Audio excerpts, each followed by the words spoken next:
Et si on était sur le point de complètement changer notre vision de la réalité?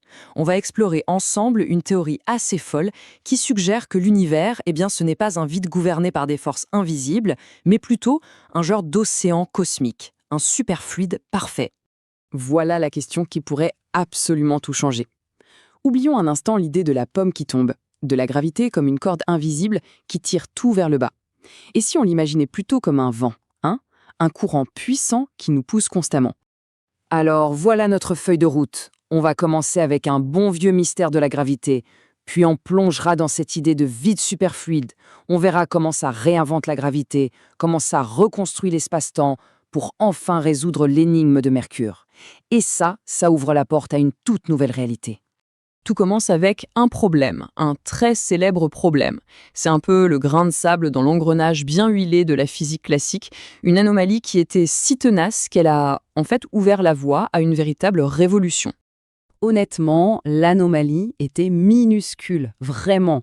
Mais elle signalait une fissure énorme dans notre compréhension de l'univers.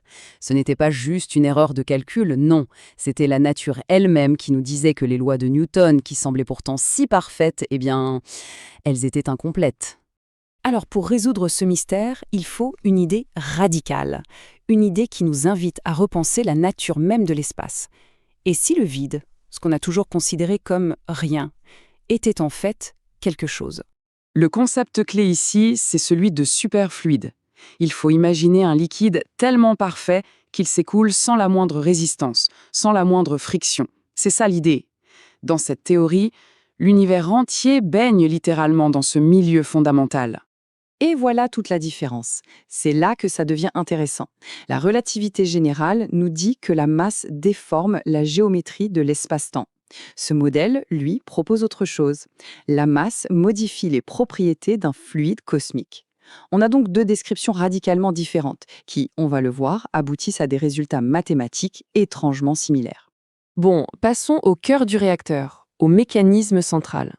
Si l'espace est un fluide, comment la gravité fonctionne-t-elle?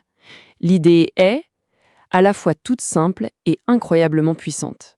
Ce n'est donc pas la Terre qui nous attire, non, on est en fait poussé vers elle par un courant incessant de ce fluide spatial qui s'y engouffre. La gravité devient un phénomène hydrodynamique, tout simplement.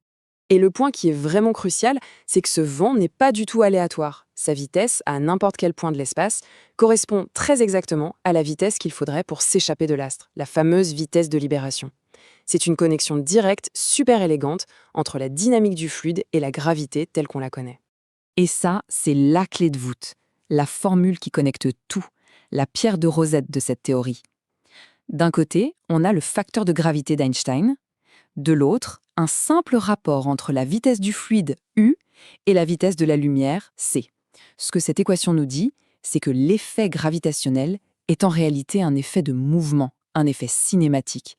C'est un pont mathématique direct entre deux mondes. On arrive maintenant au cœur de la démonstration. Comment est-ce qu'un modèle de fluide peut bien reproduire les succès de la relativité générale et sa fameuse courbure de l'espace-temps? La réponse tient en un mot, l'émergence. En fait, dans ce modèle, la courbure de l'espace-temps n'est pas fondamentale. C'est une sorte d'illusion, une propriété qui est ressentie par la matière et la lumière qui naviguent dans ce fluide en mouvement. C'est l'écoulement du fluide qui dicte les trajectoires, ce qui donne l'impression que l'espace lui-même est déformé. Le processus est d'une logique assez implacable. On prend un superfluide, ok, on définit son écoulement comme une sorte de chute libre et on y ajoute une loi de pression.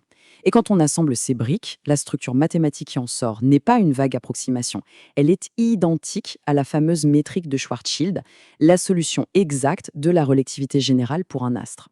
Il faut vraiment insister là-dessus. Ce n'est pas juste une jolie analogie, une belle histoire. C'est une dérivation mathématique complètement alternative. On part de principe de la dynamique des fluides et on arrive, étape par étape, à reconstruire la même machine à prédiction que la théorie d'Einstein.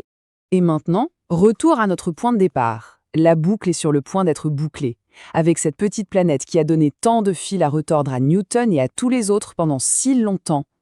La logique est inéluctable. Si la géométrie ressentie dans le fluide est mathématiquement la même que l'espace-temps courbé de Schwarzschild, alors un objet qui se déplace dans ce fluide doit suivre exactement la même trajectoire qu'un objet dans l'espace-temps d'Einstein. Il n'y a pas d'autre possibilité. Et voilà, le résultat. Le modèle fluide, avec son vent gravitationnel, prédit une avance de l'orbite de Mercure de 43 secondes d'arc par siècle. C'est pile le nombre prédit par Einstein et confirmé par toutes les observations. C'est une victoire absolument spectaculaire pour une idée aussi différente. Alors oui, obtenir le bon résultat pour Mercure, c'est génial. Mais ce n'est qu'un début. Parce que si cette théorie est correcte, ses implications vont bien au-delà de la gravité. Elles touchent à la nature même de la réalité. Les possibilités sont juste vertigineuses. Les particules, comme les électrons, ne seraient plus des points mais des petits tourbillons stables dans le fluide. Les forces, comme l'électromagnétisme, seraient des sortes d'ondes de pression. Et même le temps ou les lois de la relativité pourraient n'être que des conséquences des propriétés de ce milieu cosmique.